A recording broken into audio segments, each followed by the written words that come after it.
শীতকালে বাজারে গেলেই আমরা দেখতে পাই লাল গাজর, আর শীতকালে যদি আমরা লাল গাজর দিয়ে হালুয়া না খাই তাহলে যেন শীত ইনকমপ্লিট থেকে যায়।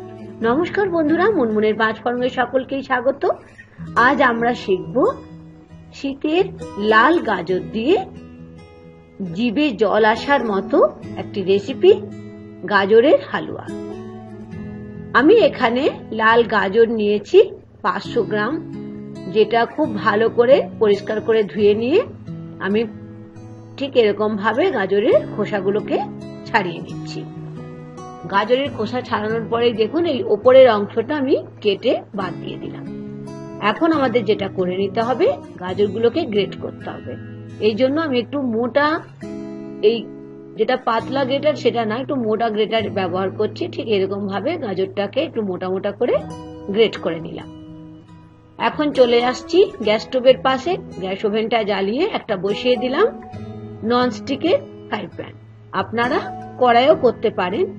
আমি এখানে বড় চামচে 2 থেকে 3 চামচ ঘি নিয়েছি। ঘি আপনারা এর থেকে একটু বেশিও নিতে পারেন, তবে আমি কেন কম ঘি নিয়েছি সেটা রান্না করতে করতে বলে দেব।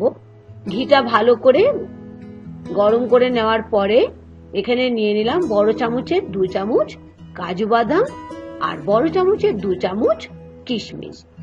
ফ্লেমটা অবশ্যই লো টু মিডিয়াম ফ্লেমে রাখতে হবে। কাজু বাদাম আর কিশমিশটাকে হালকা করে আমাদের ভেজে নিতে হবে। খেয়াল রাখতে হবে যেন কাজু বাদাম বা কিশমিশটা পুড়ে না যায়। ঠিক এরকম ভাজা হলে আমি একটা জায়গাতে কাজু বাদাম আর কিশমিশটাকে তুলে নিচ্ছি। এখন ওই ঘিয়ের মধ্যে দিয়ে দিলাম যে গাজরটাকে, 500 গ্রাম গাজর আমি গ্রেট করে রেখেছিলাম। গাজরটা দিয়ে মিডিয়াম ফ্লেমে খুব ভালো করে এখন ঘিয়ের সাথে গাজরটাকে ভেজে নিতে হবে। আর গাজরের হালুয়া যখন বানাবেন তখন একদম মিহি করে কিন্তু গ্রেট করবেন না, এরকম একটু মোটা মোটা করে ব্যবহার করবেন, তাহলে খেতে কিন্তু খুব ভালো লাগবে। আর শীতকালে লাল গাজর দিয়ে হালুয়াটা করলে টেস্ট তো ভীষণই ভালো হয়। আর অরেঞ্জ গাজরের দিয়ে করলে কি হয় বলুন তো, হয়তো ভালো হবে কিন্তু টেস্টটা কিন্তু এতটা ভালো হয় না। এখন আমি 2 মিনিট থেকে 3 মিনিট ঢাকা দিয়ে এটাকে কুক করে নিলাম। আর ঢাকা যেহেতু দিয়েছিলাম সেই জন্য গাজর থেকে দেখেছেন কতটা জল বের হয়ে গাজরটা প্রায় আমার সেদ্ধ হয়ে গেছে। এখন আমি এখানে নিয়ে নিলাম 1/4 কাপ চিনি। মিষ্টিটা অবশ্যই আপনারা আপনাদের পছন্দ মতো নেবেন, তবে আমি এখানে মিষ্টিও একটু কম নিয়েছি। কেন কম নিয়েছি সেটাও বলে দেব। চিনিটা দেওয়ার পরে 1 থেকে 2 মিনিটের মতো বেশ ভালো করে আমি গাজরের সঙ্গে কুক করে নিলাম। আবারও ঢাকা দিয়ে 2 মিনিট লো ফ্লেমে কুক করে আমি ফেরত এলাম। এখন ঢাকাটা খুলে দেখিয়ে দিচ্ছি। দেখুন গাজরের কালারটা কিন্তু চেঞ্জ হয়ে গেছে, মানে আমাদের গাজর প্রায় কুক হয়ে গেছে।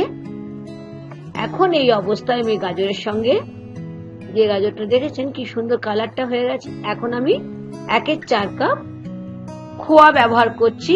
আপনারা ইচ্ছা হলে বাড়িতেও খোয়াটা তৈরি করে ব্যবহার করতে পারেন। আমি এখানে দোকানের খোয়াই ব্যবহার করছি। খোয়াটাকে গ্রেট করেও দিতে পারেন, না হলে আমি যেমন করে হাতে ভেঙে দিলাম ঠিক এরকম করে 2 মিনিটের মতো খোয়াটার সঙ্গে গাজরটাকে ভালো করে আমাদের কুক করে দিতে হবে। ফ্লেম কিন্তু লো টু মিডিয়ামে থাকবে। এখন দিয়ে দিচ্ছি মিল্ক মেড 1/2 কাপ। আমি বলেছিলাম না চিনি কম দিলাম, তার কারণ হলো আমি মিল্ক মেড দিয়েছি।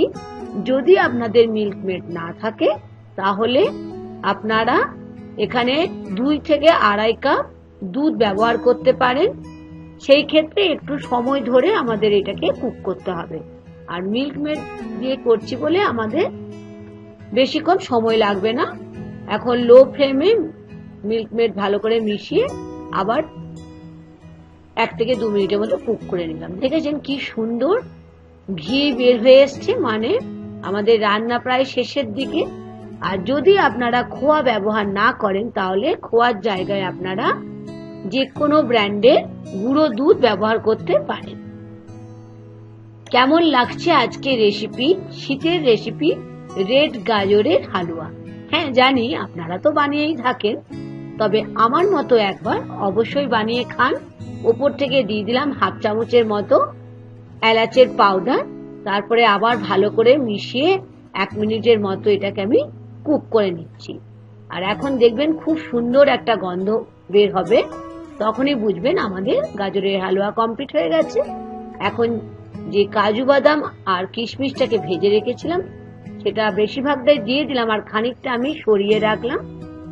গার্নিশিং যখন হবে তখন এটা আমি ব্যবহার করব। তৈরি হয়ে গেল শীতের একটা ভীষণই দারুণ, জিভে জল আসা একটা মিষ্টির বা ডেজার্টের রেসিপি, লাল গাজরের হালুয়া। অবশ্যই বানিয়ে খাবেন আর সকলকেই খাওয়াবেন। আমাকে কিন্তু জানাতে ভুলবেন না আজকের রেসিপি কেমন লেগেছে। আশা করি ভালো লেগেছে। ভালো লাগলে লাইক আর শেয়ার করতে ভুলবেন না বন্ধুরা। নতুন বন্ধু হলে আমার চ্যানেলটিকে সাবস্ক্রাইব করে নেওয়ার অনুরোধ থাকলো। আবার দেখা হবে নতুন কোনো এক ভিডিও নিয়ে। আজ এই পর্যন্ত বন্ধুরা, থ্যাংক ইউ।